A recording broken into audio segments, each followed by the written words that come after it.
So this has to be one of the most forgettable tournaments of the entire year, and it's a playoff event, which I think it just doesn't really hold any weight anymore, not like it ever did. But it's my job to recap events like these, so with that, let's give you the highlights of Ledgestone and why, although it may be a pretty mid event, it might be a great precursor to Worlds. So with that, let's get into it.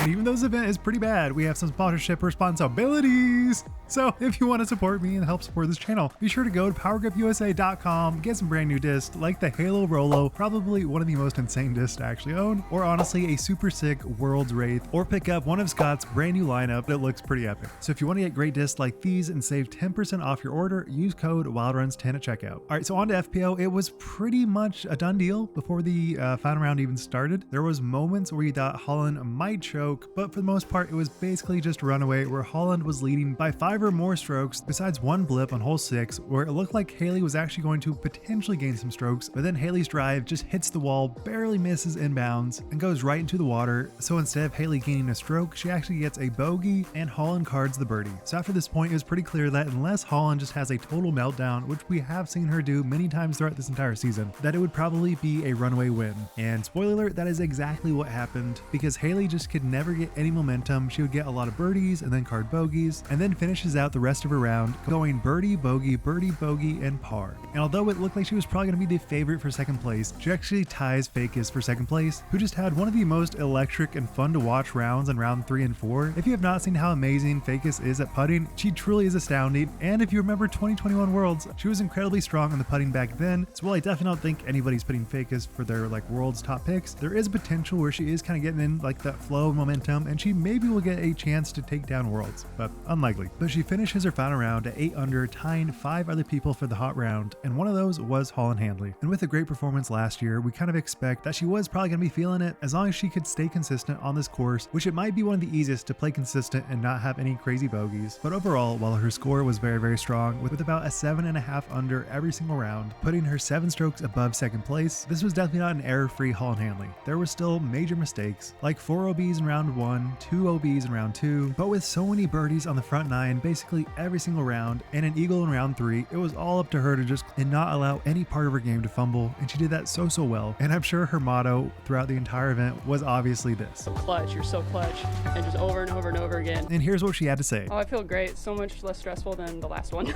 Honestly, I tried not to think about what Hailey or anyone else was going to do. I was really just trying to stay within my own game, because I've been close so many times. It's really been just learning how to handle the last day, because I feel like it does take a little bit extra effort to stay in the right mindset on the last day than the other days, because you can always kind of tell yourself you got a lot of holes left, When you're starting to run out of holes, that's a different feeling. And again, while I don't love this course, I think there is so much more they could do with it. Honestly, I don't think it needs to be here. I felt like we really needed Kristen and the hype of the fans, like the European stretch, to make it a truly inviting and interesting endeavor. I still love to see Holyn take down the win. I think she netted $9,000, and she truly has been so deserving of this throughout the entire season, and just has so many moments where she falls short. So to see her overcome her mental battles and prove that her win at Beaver State was not a fluke, it is super exciting. But again, like everything else, it just feels like there's an asterisk. There's no European players. This course was incredibly easy, incredibly scoreable, but hey, a win is a win, and she did get 100% C1 in her final round and only missed 5 circle 1 putts the entire weekend. So definitely great transfer confidence and overall game. So with that, let's go into MPO. And again, it is just such a very boring course, so mundane. Maybe it's just because I've seen it so many times, I don't know. But we go into the final round with Gannon Buhr leading by 5 strokes over the field, and with Gannon's previous 2 rounds being 11 under, it kind of seemed much like Holyn's game. If she just did not fall apart, she was going to win this. But after an early double from Gannon, it felt like there might be a world where Gannon does potentially fall off, but we also have to remember that he did have a nice stroke separation, so even after that, he still was leading by 3 strokes. So it really was all up to Ezra Robinson, Isaac Robinson, and Dickerson to close out. Now, Ezra was playing super well. I think this is definitely one of his best performances, maybe of all time, but Gannon Buhr does not slow down one bit, gaining birdie after birdie after birdie. And despite Dickerson making some great putts, carding 2 bogeys on 4 and 5 put him just too far away from Gannon to really ever fight for that win. And then on hole 9, Ezra just laced it, parks it for birdie, but of course Gannon has to match it. But at this point is when things get a little bit interesting. I'm not gonna say super interesting, but a little bit interesting. That's because good old McBeth is shooting hot. Now again, this isn't crazy hot because Gannon literally scored 11 under on back-to-back rounds, but going into the final 3 holes, Paul was 11 under, so it looked like he might might be able to get 14 under on the round, which still would have only got him 5th place, but still that feels like only Paul could do that. Now he only managed to get 1 birdie and finishes with 12 under, putting him at 8th place, but still amazing to see that Paul still has that capability in him. And another player at this moment is KJ. I do not expect great things from him, especially after a double on hole 5, but after that point he birdies every single hole but 3, which put him in 5th place, which I know doesn't sound that phenomenal, but this is KJ on his redemption arc, and this is by far his best finish of the year, with his second best finish being 20th at Music City. So yes, a 5th place finish for KJ right now is solid. So I'm super excited to see that. I've been waiting for this all year, all last year, so finally we can see his true skill, even if it wasn't shown on coverage all that much. But back to the main story, it is really all up to Gannon and Ezra. And after hole 9, they're separated by 3 strokes. So there is a world where Ezra clutches up like none other and Gannon falls to pieces, but if we're using Marvel logic, that is not the reality that we're in, and Gannon proceeds to clutch up like none other, getting birdie after birdie after birdie after birdie, taking a par on hole 14, and then finishing out with another set of 4 birdies. So yeah, Ezra was playing great, but just not nearly enough to fight for the win because Gannon Buhr is a beast, and clearly the player of the year already, at least my prediction, because Dickerson and Ezra just were no match for Gannon Buhr's electric round and ability to maneuver the disc effortlessly on every single hole. And it feels so crazy that Isaac's insane eagle on hole 13 just did not matter because Gannon was playing so well. So with that, Gannon secures another victory this season, making it his 5th win of the season. I honestly can't believe it. That is insane. And marking the 4th of 5 wins this year on events that had 4 rounds. So it clearly shows that consistency is his forte. Nobody else can do it better than him at this current moment. And oh yeah, he just secured $100,000 during the season, making it the highest earning season of all time, which is insane. And I know people always have gripes with the player of the year, but I honestly think Gannon Buhr's game is so fun to watch. I love every finesse forehand that looks like it's like 0 effort for him, and then it just skips right up to the basket. I love how much ease he has with 45-foot putts. No one else can do it like him, and I know people say Paul and Ricky are the best, no one else can touch them. While it is definitely true for this very current moment in time, I think Gannon Buhr is really making a name for himself as the potential best player in the sport, and maybe, I know people hate to say this, maybe the GOAT, maybe the greatest of all time, and I'm sure that's going to stir up a couple people. But hey,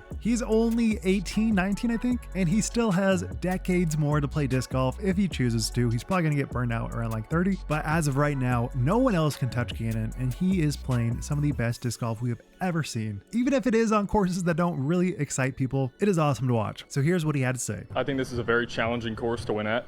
You got to be mentally tough the entire weekend. I had a couple rough breaks in the first round, but I told myself after 4 rounds, with how my game's feeling, I should be on top. There's always like a little bit of added pressure when you're up that much after, going into the final round because you kind of expect to win.